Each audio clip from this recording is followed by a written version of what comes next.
Selamat datang di Binus Bercerita volume 4, berbagi cerita dan merangkai kata dengan waktu kurang lebih 60 detik dan menyampaikan paragraf favorit serta insight yang didapatkan setelah membaca buku dari sudut pandang reviewer buku.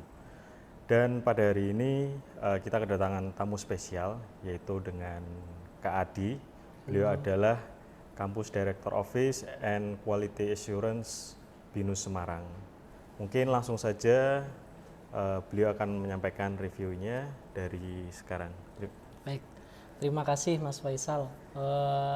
Sebuah kehormatan bisa duduk di sini, bisa menyampaikan pandangan saya atau kurang lebih isi dari buku yang sudah saya baca.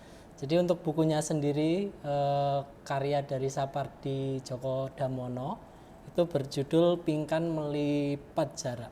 Jadi ini adalah novel kedua dari trilogi Hujan Bulan Juni. Jadi ini yang seri kedua. Jadi untuk tokoh utamanya sendiri masih antara Pinkan dan Sarwono.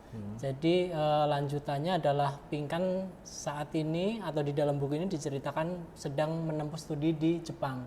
Sedangkan Sarwono masih di Indonesia. Lalu di sana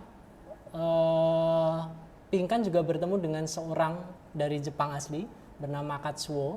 Nah, di situ mulai menambah kompleksitas dalam percintaan antara Pinkan dan juga Sarwono, karena sebelumnya memang sudah ada sedikit gejolak karena jarak yang terjadi antara Jepang dan juga Indonesia. Okay. Nah, selain itu juga diketahui bahwa Sarwono di dalam buku ini diceritakan sedang mengalami sakit paru-paru, serta mengetahui hal tersebut, Pinkan juga langsung memutuskan untuk kembali ke Indonesia. Okay. Nah, pas kembali ke Indonesia itu Pinkannya ini ngajak juga Katsuo atau temannya yang berasal dari Jepang. Okay. Tambahan info juga bahwa Katsuo ini ada sedikit menaruh rasa cinta kepada Pinkan. Jadi ini sangat relate dengan generasi anak-anak muda sekarang. Gitu. Okay. Mungkin aku coba bacakan sedikit mengenai sinopsisnya. Selalu ada saat ketika kita tidak sempat bertanya kepada sepasang kaki sendiri, kenapa tidak mau berhenti sejak mengawali pengembaraan agar kita bisa memandang sekeliling dan bertahan semampu kita untuk tidak melepaskan air mata menjelma sungai tempat berlayar tukang perahu yang mungkin saja memberitahu kita, kesana saudara, kesana. Selalu ada kapal yang mendadak bergoyang, bahkan ketika tidak ada sama sekali angin di samudra, bahkan tidak ada pun yang terasa bergerak kecuali 2 ekor camar yang sudah terbang terlalu jauh ke samudra dan merasa sangat letih tetapi tidak melihat apapun yang bisa dihinggapinya kecuali sebuah bahtera yang bergoyang keras ke sana kemari, terlempar ke atas menghujam kembali ke permukaan, menciptakan percik-percik air dan melempar-lemparkan gumpalan-gumpalan air sehingga tidak mungkin dihinggapi tiang layarnya walau hanya sejenak. Walau demi 2 ekor camar sangat letih yang terus-menerus terbang agar tetap bisa memelihara kasih sayang walaupun hanya sejenak. Jadi itu kurang lebih isinya, sinopsisnya. Jadi kurang lebih itu konfliknya yaitu tadi adalah jarak antara Pinkan dan juga Sarwono. Sedangkan ditambah lagi konfliknya itu adalah perbedaan culture. Okay. Jadi diketahui Pinkan ini adalah seorang dari suku Sulawesi yang sangat memegang teguh pada adat istiadatnya. Sedangkan Sarwono adalah seseorang dari Jawa yang pembawaannya itu lebih cara berpikirnya lebih filosofis, lebih kalau orang Jawa bilangnya itu nrimo ing pandum atau menerima dengan yang sudah digariskan. Ditambah lagi dengan Katsuo, seorang Jepang yang lebih cenderung modern tetapi tetap menghargai budayanya karena beliau tahu bahwa Pinkan sudah memiliki kekasih Sarwono, Jadi dia juga masih enggan untuk menyatakan perasaannya kepada Pinkan. Oke. Kurang lebih seperti itu. Terus kemudian untuk ada nggak paragraf favorit di Kalau paragraf favorit sebenarnya banyak, tapi mungkin saya Salah satu pilih aja. satu itu kalau di buku ini ada di halaman 105. Jadi dituliskan di sini, Katsuo mundur membungkuk mengucapkan terima kasih, tidak begitu jelas kepada siapa dan untuk apa. Lalu ini adalah paragraf terfavorit saya. Pada suatu saat yang ditetapkan, orang harus memiliki nyali untuk membungkuk kepada dirinya sendiri. Nah, kurang lebih kalau dari interpretasi saya untuk kalimat ini adalah kita sebagai manusia pasti ada batasnya, pasti ada limitnya. Untuk bisa berdamai dengan itu, kita harus menerima dengan keadaan kita. Artinya ada sesuatu hal yang memang sudah bukan dikendalikan oleh kita, artinya di luar kendali kita, dan kita sebagai manusia ya itu tadi hanya bisa menerima yang sudah ada. Jadi kalau mungkin dari dari pengalaman atau dari mungkin buku-buku yang pernah dibaca sebelumnya, mungkin insight yang ini nih yang kayaknya saya baru tahu nih. Itu apa itu? Insight bahwa untuk menentukan sesuatu itu tidak hanya tidak selalu hanya langsung dari hati kita. Karena ada beberapa yang harus kita pertimbangkan juga. Salah satunya adalah culture. Culture pasti berpengaruh dengan cara berpikir kita. Artinya itu yang harus kita pertimbangkan juga dalam mengambil sebuah keputusan. Bukan karena hatinya suka A, langsung diputuskan bahwa A itu benar, aku suka A. Tapi tidak, tapi ada beberapa hal-hal yang perlu dipertimbangkan lebih jauh lagi untuk kebaikan bersama. Menarik. Berarti memang kayaknya juga dari bahasanya cukup puitis banget. Dan jadi kita diajak untuk berimajinasi lebih banyak ya. Betul sekali Mas Faisal. Jadi memang seperti gayanya Pak Sapardi ya, memang gayanya puitis dan juga metafora. Bahkan saya kemarin sempat mencatat.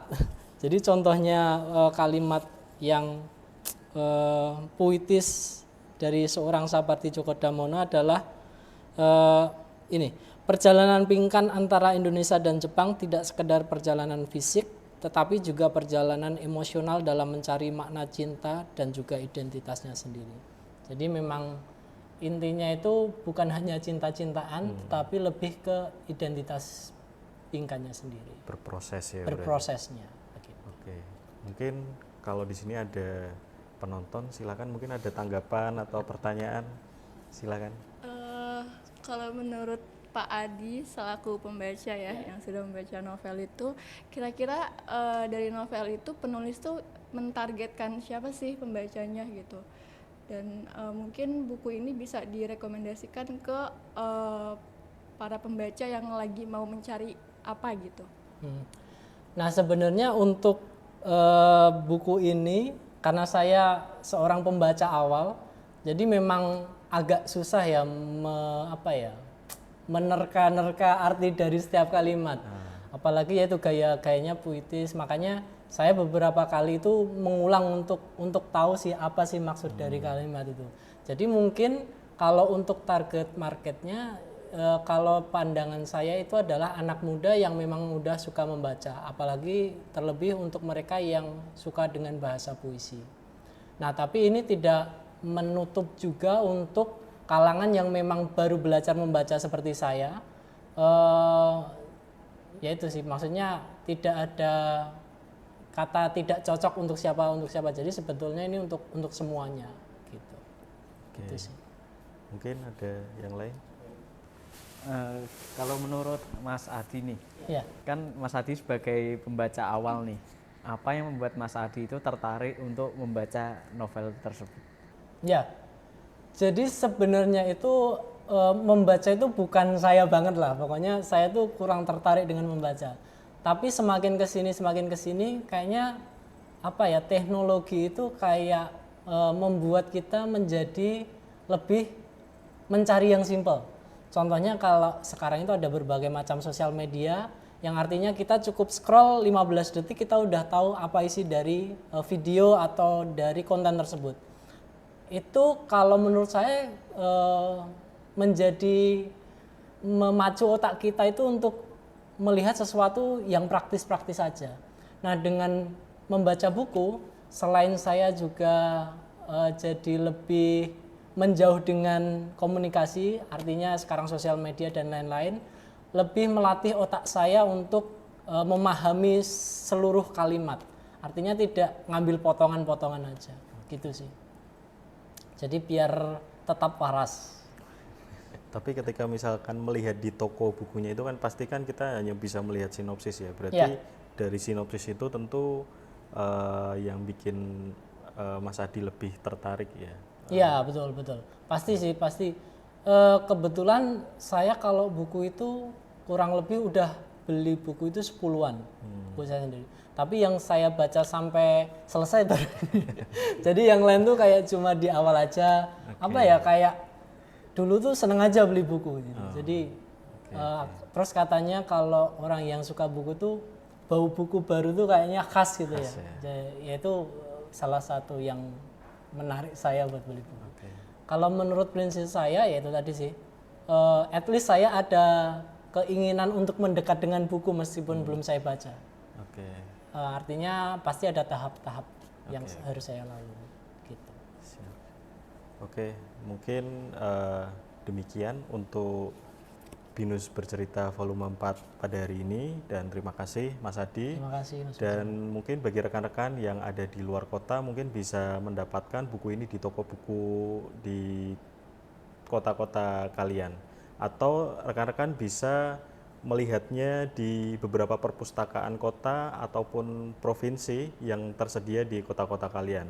Kalau di Semarang, rekan-rekan bisa melihatnya di perpustakaan Kabupaten Semarang, seperti itu. Bagi rekan-rekan yang ingin join menjadi kontributor untuk reviewernya, silahkan rekan-rekan bisa mengisi form yang ada di deskripsi video ini. Mungkin terima kasih, see you.